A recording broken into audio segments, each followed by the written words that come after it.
Rogan is a sellout who freezes his body whenever he's horny. And he won't stop cucking for Trump. And these tech oligarchs.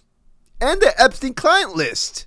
Did you not see that? Saying? Hillary's like, Trump's in the files thousands of times. Like, let's have this conversation. She started already. Right, right. What does that mean, though, when you're in the file thousands of times? Because he is the guy that was in contact with the FBI about Epstein. He did contact the FBI after Epstein was arrested and thanked them for arresting him and getting him because that guy was a real problem. Right. And he did kick him out of Mar-a-Lago in 2005. But she's being factual but not truthful. So it is factual that his name is in the files thousands of times. And then you leave it for the person listening to make that conclusion. Right. That's all you have to say. That's all you have to say. We were talking to Donnell Rawlings yesterday. He's in the files. Who? Okay. Because Epstein went to visit his show, went to watch his show at Improv in West Palm Beach. I did a search for the word retarded.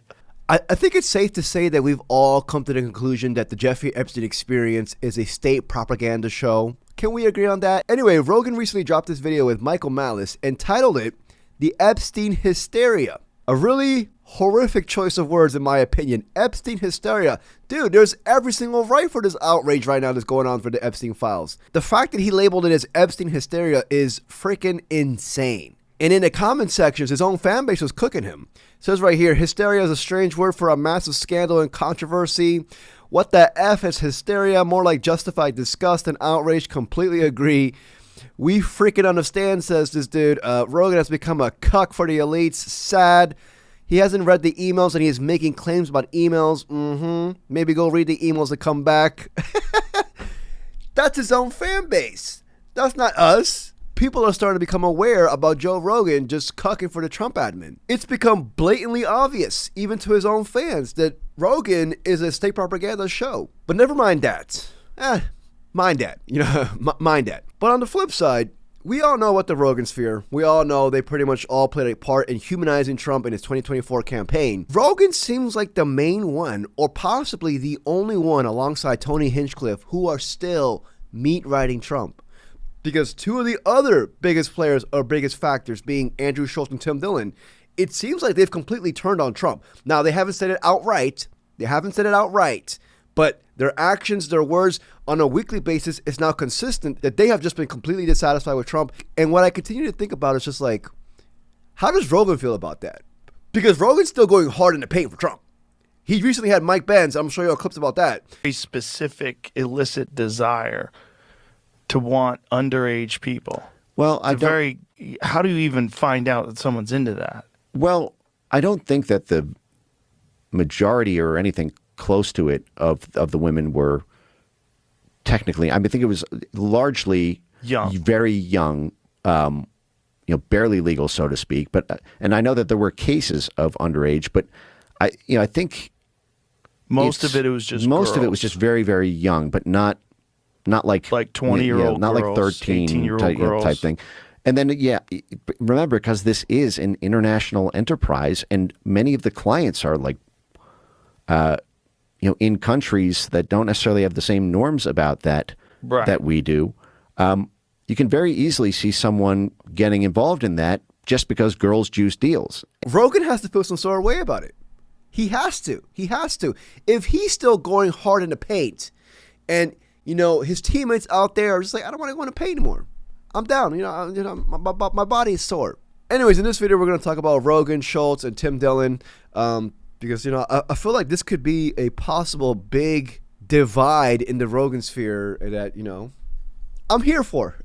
So if you enjoyed this video, please like and subscribe. I truly appreciate it. So let's start with Schulz, who's done like the biggest grift, in my opinion, out of everybody. I'll say that this was a breaking point for me in the way that the administration responded to it. Like, I didn't think what's happening right now with ICE could happen in America. I genuinely did not think that was possible. I thought our institution, I thought the Constitution would hold up. If you got conned, you got conned.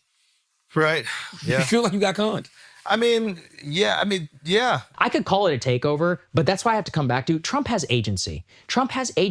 He's the one who's decided to embrace this neoconservative agenda to do all of this insane nonsense with Venezuela. And hold him accountable for it. And don't chalk it up to the deep state. He's the guy in charge, exactly. and then pin his ass. You see, Schulz went from defending Trump on a weekly basis, not just on Flagrant, but on Brilliant Idiots. This man Charlemagne, who was a Kamala supporter, he would defend Trump to Charlemagne on a weekly basis, and even the Brilliant Idiot's own fan base would turn on Schulz on the comment sections every single episode. Some of them would be like, hey man, stop cucking for Trump, stop meat riding Trump, blah, blah, blah. It was blatantly obvious. We all saw it. He even noticed it. And now look at Schulz, a complete 180. Now he's just like, I'm not that big of a fan of fascism.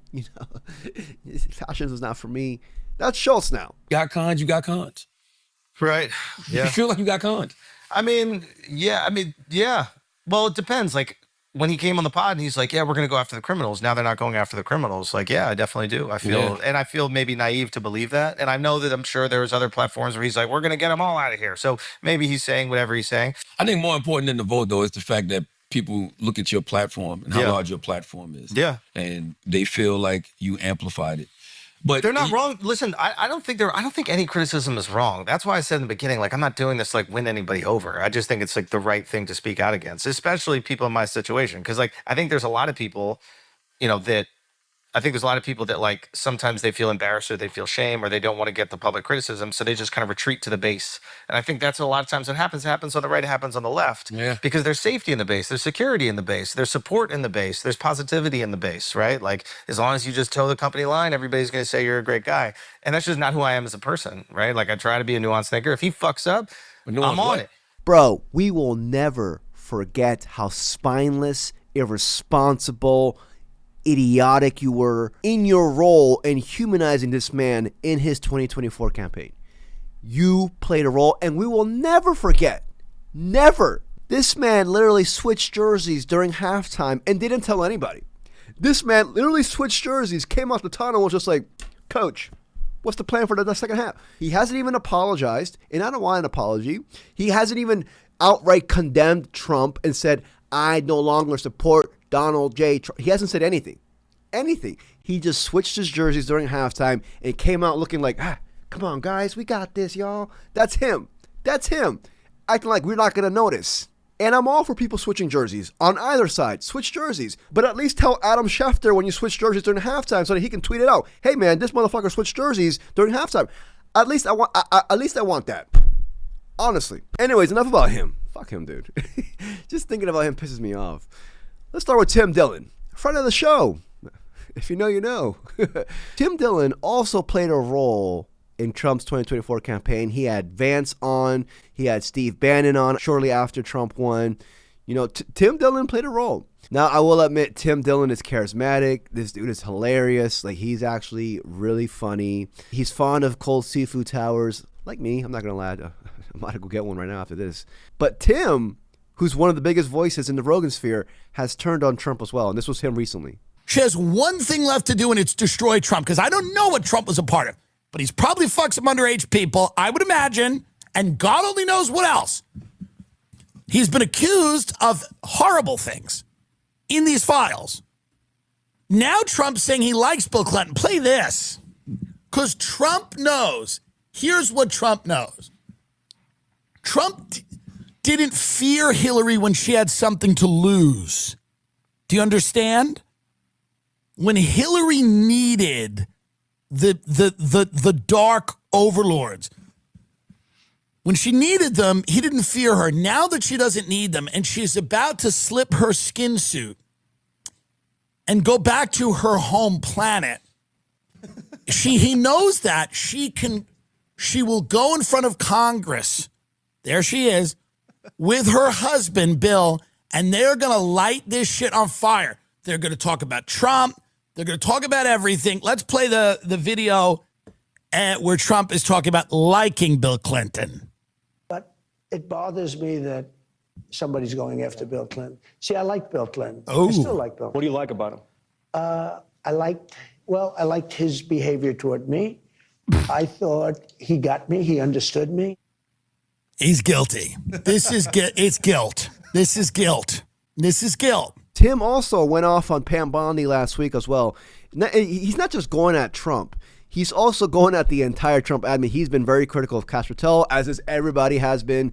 Bongino. He's also been very critical of ICE throughout the entire administration, actually.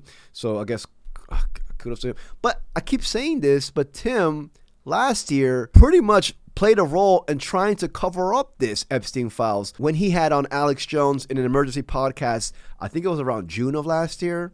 So like even himself, he's, I can't really trust him. I'm not going to lie. I can't really trust him. I want to trust him, but I can't.